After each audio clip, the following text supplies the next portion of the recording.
The MMA India Show. Gary, Hey, how's it going? what's up? All good. Welcome to the MMA India Show again. We're always so happy to see you on our show, Yeah, same. Good to be here. and good to see you finally got your Skype working. Yeah. We were just starting to make jokes about the Indian internet being better than the Canadian one. So first of all,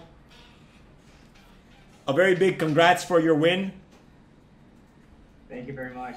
against Toni Tauru. His name is a bit of a tongue twister. Toni Tauru. Toni Tauru. And you know, it was a really good fight for you on your debut. Now, first of all, tell us, you know, you've been a bit of a mercenary.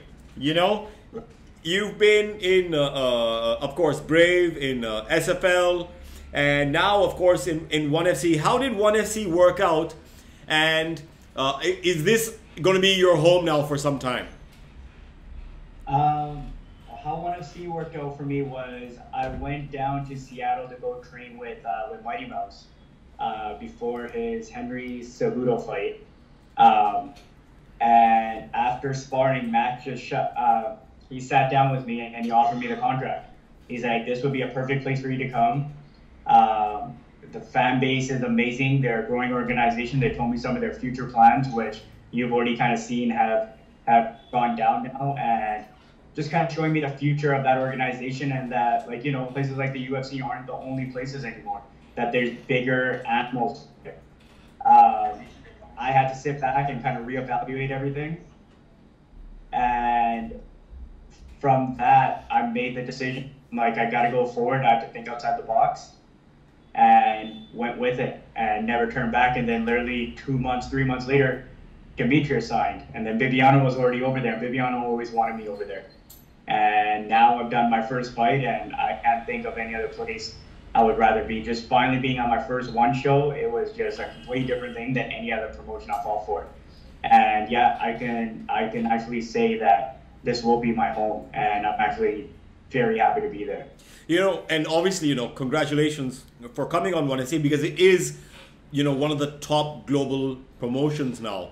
And they've made some really good signings, so it is a really good time to join them as well. You know, of course, they've signed Mighty Mouse, Eddie Alvarez, Sage Northcutt, and as part of their advisors, if you want to call them, you know, they have Misha Tate, Rick Franklin. So they've put together a really good team.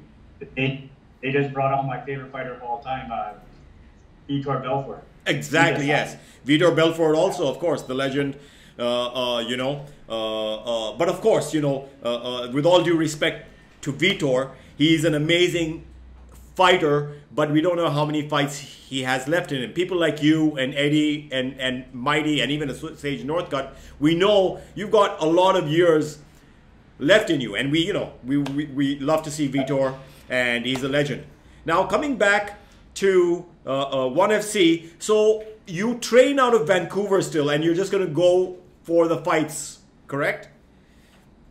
Yeah, I did this whole camp in Las Vegas. This was the first time I've taken my camp to Las Vegas. My home camp is Vancouver with Bibiano, but I will be going back and forth between Las Vegas and Vancouver. It seemed like it was a really good fit for me.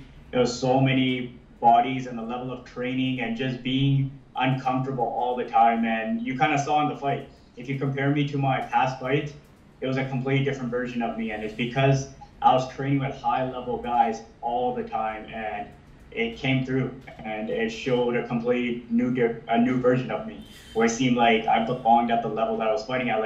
Like fighting Tony, you got to remember that he has challenged 3 of the champs in one organization. He's beat the former flyweight champ.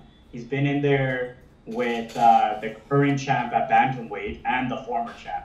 And so they didn't give me no easy fight. They fed me right away to see if I'd sink or swim.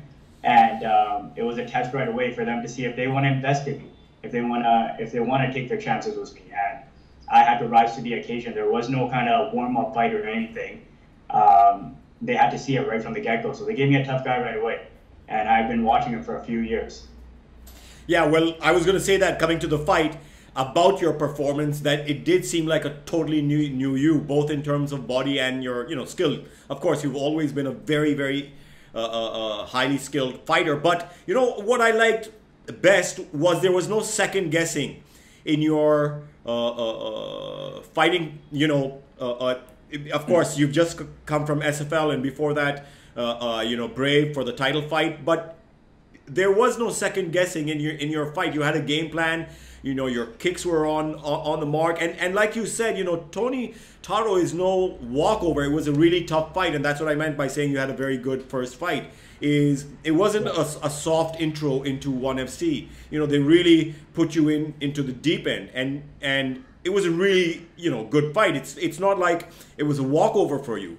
Toni Tauru is a really high level competition, and a highly regarded jiu-jitsu guy as well. But you didn't seem to be afraid to take it to the ground as well, which was great, because most of the fight, of course, was was on the feet. But you didn't seem to be afraid to take it. Now, can you just tell me a little about when coming to the fight? Did you, of course, you must have studied Toni. Did you have, what kind of a plan did you have in place? And did you actually work according to the plan then?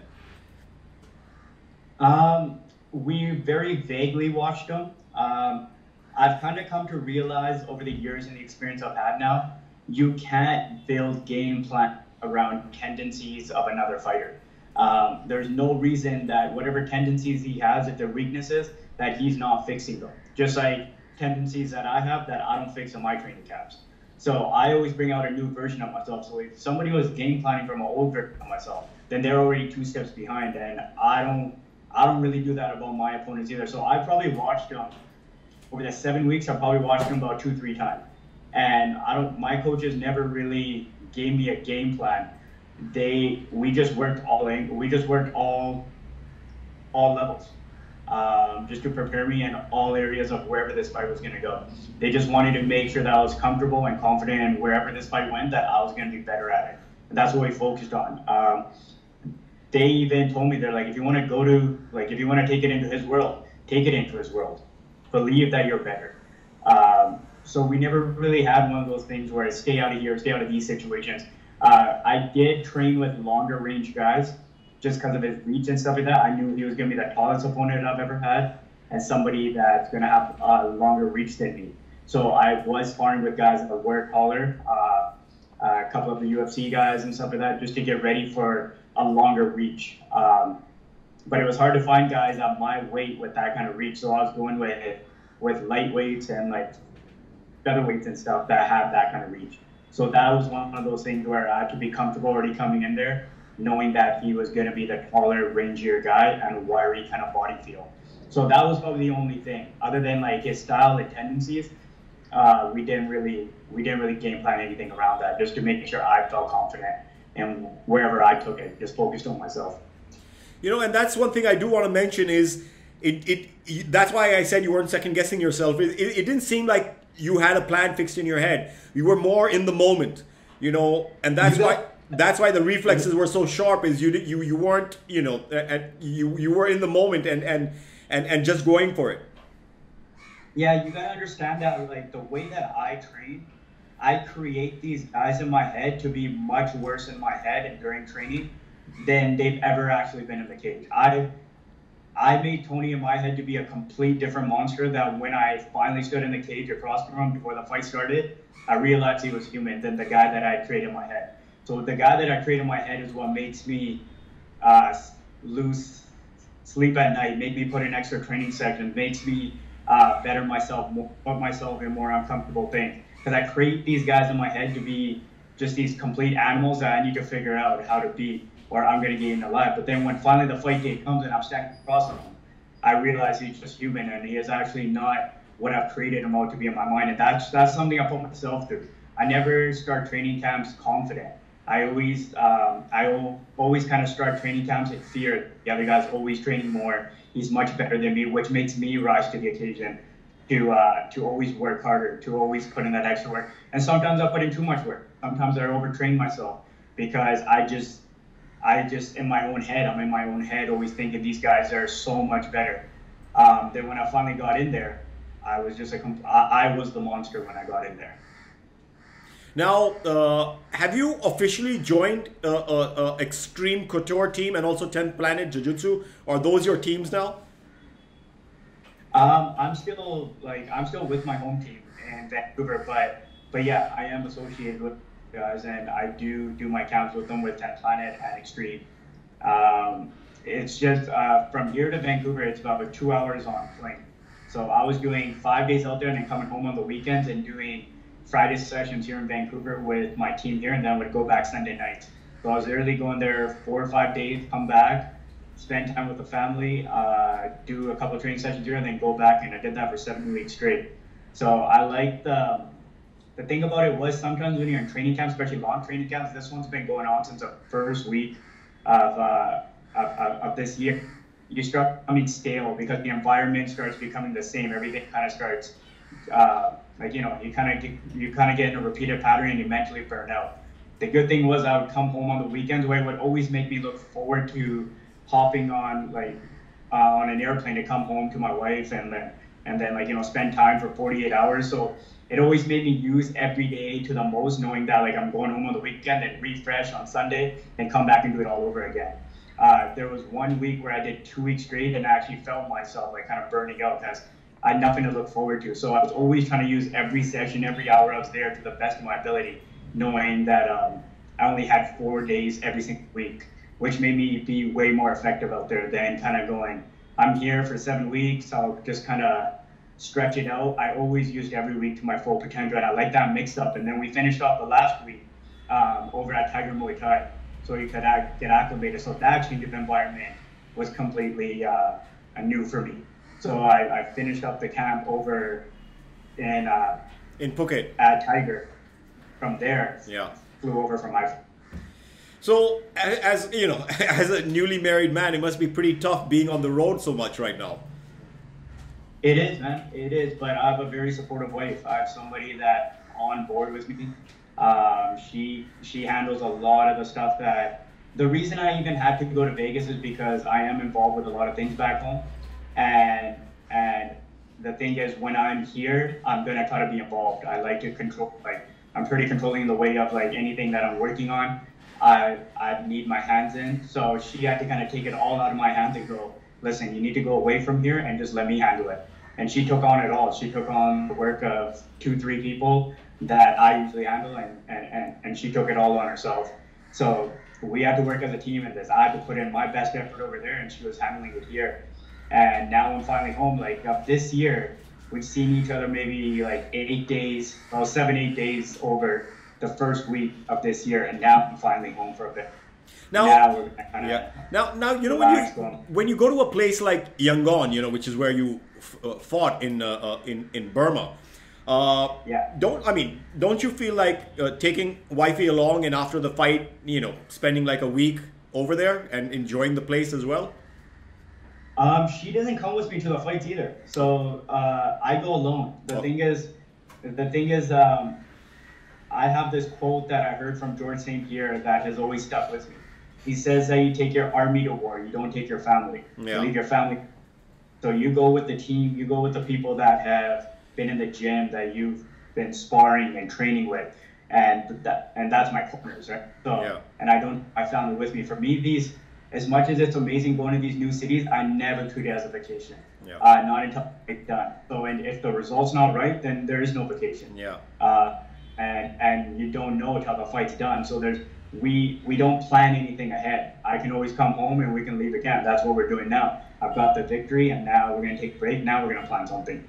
So for me, when I go on these trips, it's just business. It's strictly to get the job done of what I'm sent there to do. And when I'm there, I don't. Even when I was at Tiger, it was my first time over in Thailand.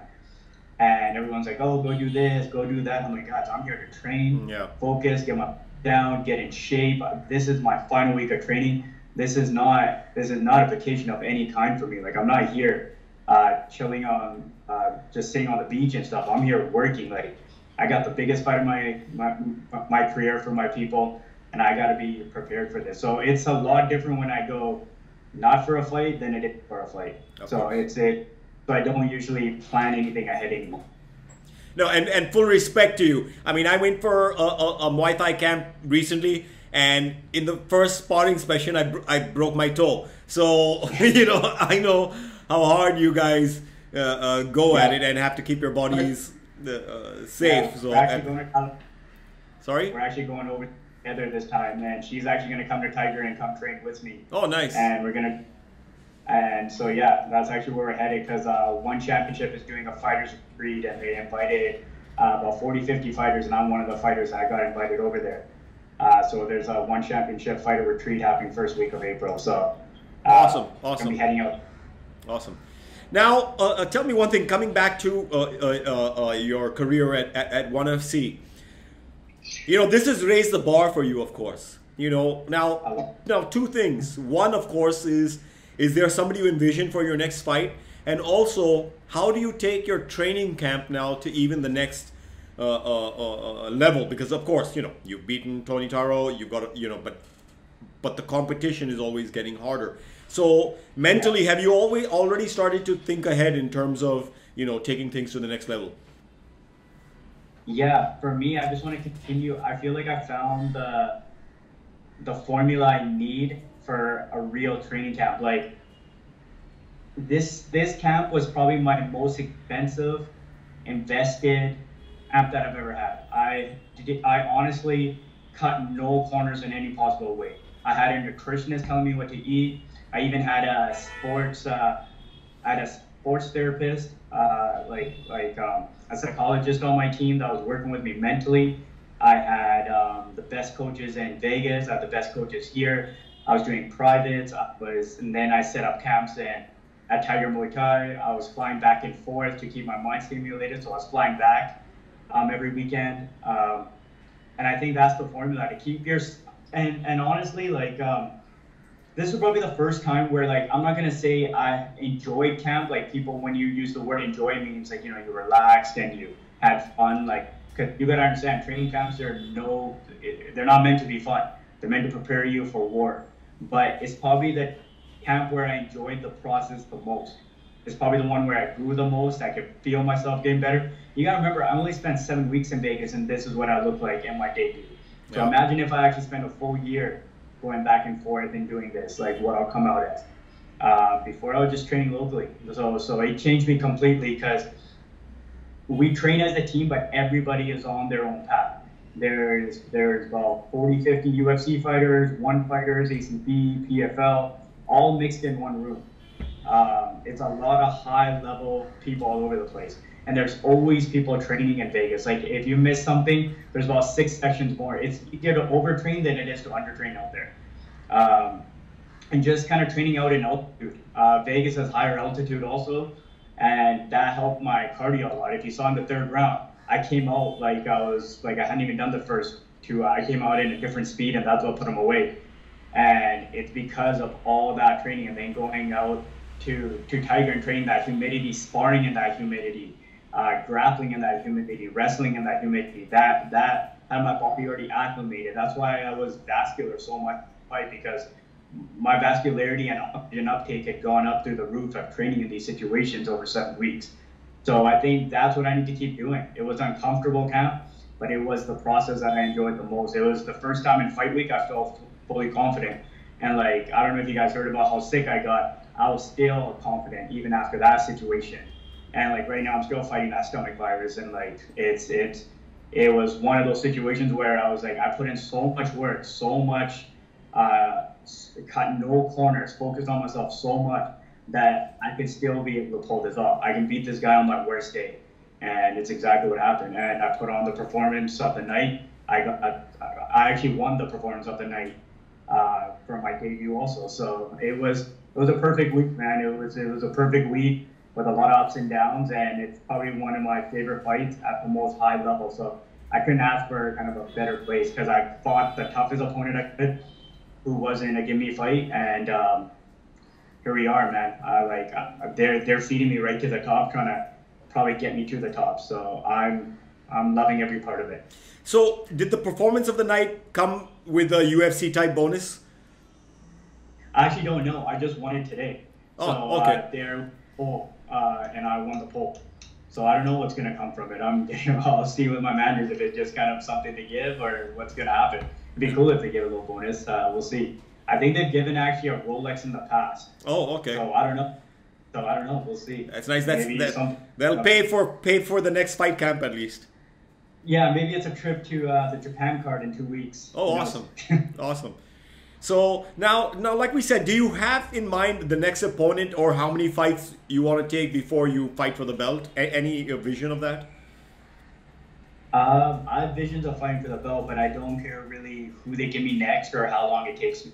I know that they will, after that performance, they're impressed and they're optimistic about the Indian market and where I can take it and how big one is getting and how I can perform for them and how I carry myself. For me, I just want to keep getting better. I don't know exactly when they'll get me back in there. I did talk to Matt Hume today, and he said he wants to get me in there pretty quick, but I got to also see myself mentally. I like to reset myself mentally and physically. My body's been through a lot. It needs to recover, and then because camps are long, and the worst thing that can happen during training camp is to mentally check out halfway through the training camp because you just don't want to put your body through it anymore, and you don't want to just do it anymore. So that's the worst thing, especially camps like 7 weeks or so.